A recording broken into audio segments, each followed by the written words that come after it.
네, 4월 9일 수요일 우리 시장 문 열었습니다. 지금 시작과 동시에 좀 낙폭을 좀 줄여가면서 코스피에서는 상승불을 켜줬습니다. 0.14% 상승하면서 지나가고 있고요. 코스닥은 0.15% 지금은 소폭 하락한 상태로 지나가고 있습니다. 그래도 반도체 투톱에서 조금은 움직이는 모습 보이고요. 삼성전자 지금 1% 넘게 상승하면서 좀 힘을 내주고 있습니다. 외국인과 기관에서도 지금 코스닥에선 들어오고 있는 모습인데요. 선물 시장에서도 외국인과 기관 들어오고 있고요. 지금 코스피에서도 외국인 들어왔는데 지금은 잠시 또 매도 흐름이 이어지고 있는 상황입니다. 전반적으로 그래도 장 초반보다는 좀 낙폭을 줄이면서 좋은 흐름 보여지고 있는 것 같은데요. 멘토님 어떻게 보고 계신가요? 뭐 말씀드렸다시피 장 초반에 좀 눌러줬다가 네. 풀이장에서 상당히 공포를 보여줬다가 정규장 들어와서 회복을 해줄 수밖에 없는 상황인 것 같아요. 왜 그러냐면 일단은 트럼프 대통령이 우리나라와 일본에 대해서 최대 우방국에 대해서는 좀 좋은 코멘트를 했다라는 게 아마 시장에 어느 정도 훈풍의 영향을 좀 줄여줄 수가 있다라고 보여지고요.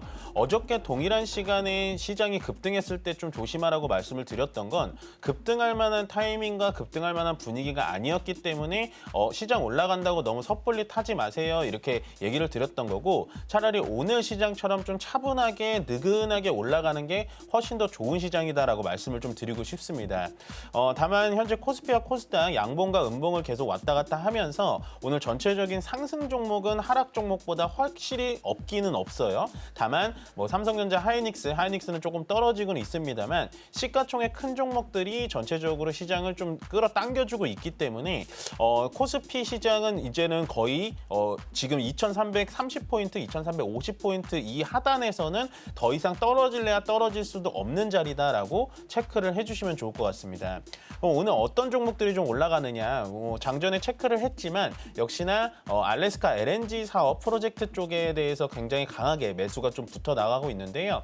대장주로 본다면은 뭐 파이프 프로젝트라고 불릴 정도로 역시나 뭐 넥스틸, 휴스틸, 뭐 동양철관 등 관광 관련된 종목들이 많이 올라가고 있고 거기에 따라서 관을 연결해줘야 되는 친구들이 있잖아요. 뭐 밸브라든지 유니온이라든지 이런 토걸세라든지 이런 것들을 만드는 뭐 하이로코리아, 성광밴드, 태광 같은 종목들이 같이 또 올라가고 주고 있다 정도 보시면 될 것 같고 그러면 LNG를 채취한 다음에 어떻게 팔아야 되냐라고 한다면 가장 대장주로 불릴 수 있는 포스코 인터내셔널이 가장 강하게 좀 올라가고 있고요. 그거에 따라서 한국가스공사도 역시나 같은 테마로 올라가고 있다 정도로 체크해 주시면 될 것 같아요. 거기다가 이제 오늘 시장 자체를 반도체 쪽에서는 시장 더 떨어지는 거를 좀 막아주고 있고 시장을 좀 올려붙이려는 힘은 역시나 조선 쪽을 좀 보시면 될 것 같은데요. 조선 쪽에서도 LNG선에 특화되어 있는 그런 기업들이 훨씬 더 강세가 더 두드러진다라고 보시면 될 것 같습니다. 어떻게 보셔야 되냐면 알래스카라는 극지방은 굉장히 환경이 안 좋습니다. 환경이 굉장히 처우가 안 좋기 때문에 특수 LNG선이라는 게 들어가야 되는데요. 그 특수 LNG선에서는 가장 고부가 제품으로 잘 만드는 거는 역시 삼성중공업이라고 보시면 될 것 같고 그 다음에 이제 하나오션 같은 종목들은 LNG선에 대해서 전체적인 대량 발주가 좀 가능하다라고 해서 같이 좀 올라가지고 있고요. 그 다음에 HD 현대미포는 LNG선이긴 합니다만 약간은 좀 작은 운반선을 좀 제조를 하기 때문에 조선주 쪽에서도 어떤 종목들이 LNG선에 강한지 어떤 종목들이 약간 뭐 일반적인 탱크선이나 벌크선 대신 이런 특수 기능선들을 잘 만드는지를 체크를 하시면 어떤 종목이 가장 1등주가 될 것인지 여러분들이 좀 체크를 해주시면 좋을 것 같고요.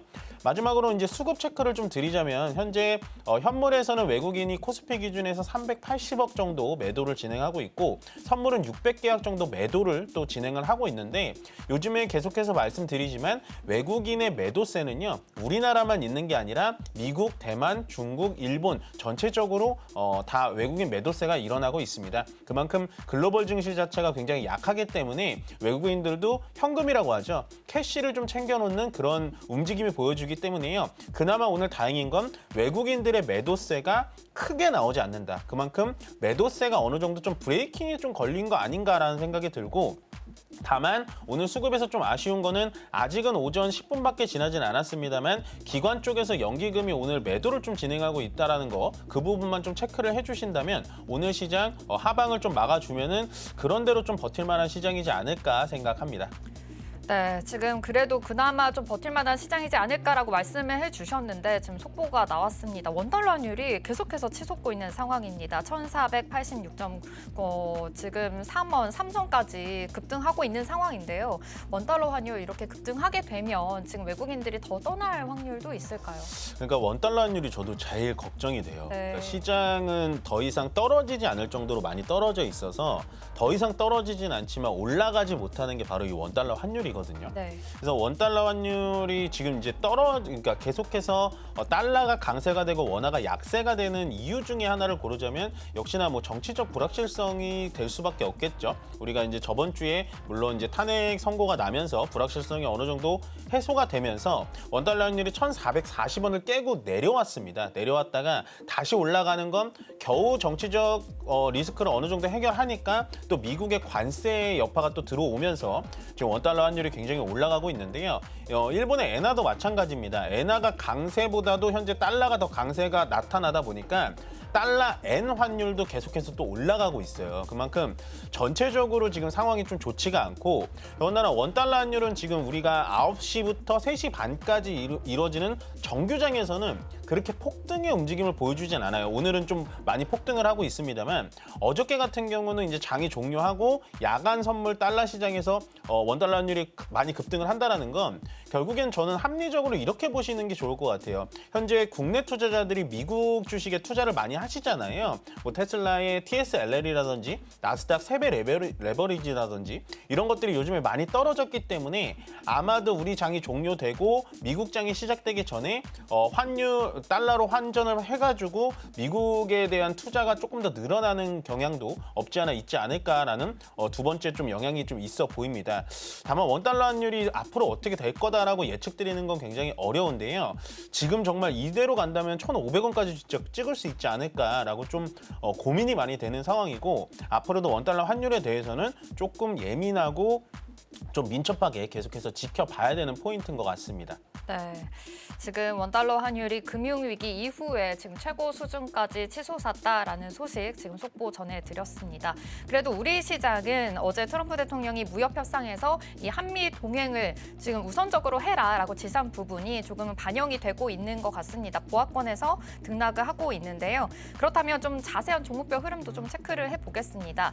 이 간밤에 트럼프 대통령과 한덕수 대통령 권한대행이 첫 통화를 했었죠. 그때 꽤나 또 긍정적인 이야기가 오고 갔습니다. 뭐 관세라든지 조선 LNG 방위비까지 이야기가 오고 갔는데 좀 전에도 LNG에 대해서도 이야기는 해주셨지만 혹시 강관 쪽도 지금 넥스틸에서는 16% 강한 흐름도 이어지고 있거든요. 이 스틸 부분에서도 좀 좋은 흐름 보여지고 있는데 이쪽 투자 전략 세워봐도 괜찮을까요? 일단은 강관 쪽이 되게 좀 대응하시긴 어려울 거예요. 시가총액이 전체적으로 막 큰 종목들이 많이 없어요. 네. 그래서 뉴스 하나하나에 막 움직이고 더군다나 요즘처럼 올라가는 종목이 없을 때 이런 게 뉴스가 붙어서 갑자기 10% 넘게 올라가면 거기에 막 달려드는 경향이 있거든요.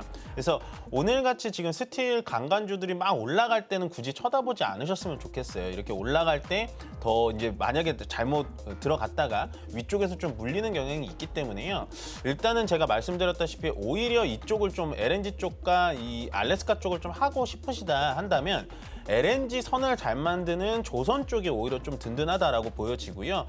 더군다나 어쨌든 조선 쪽에 대해서는 약간 무관세의 영향도 좀 있기 때문에 조선 쪽이 훨씬 더 안정적이다라고 생각하시면 될 것 같고 조선이 너무 올라가서 할 수가 없다라고 생각하신다면 조선 기자재 쪽도 괜찮을 것 같아요. 뭐 예를 들어 한국카본 같은 종목들 물론 많이 올라가긴 했습니다만은 LNG라는 게 이제 온도가 조금이라도 높아지면 영하 200도에서 조금이라도 높아지면 기화돼서 다 날아가거든요. 근데 한국카본 같은 종목들은 약간 보냉제, 보열제 뭐 이런 거를 하는 종목이기 때문에 조선 기자재 쪽으로 조선 쪽과 조선 기자재 쪽으로 보시는 게 저는 조금 더 편안한 여러분들 선택이 되지 않을까 생각합니다.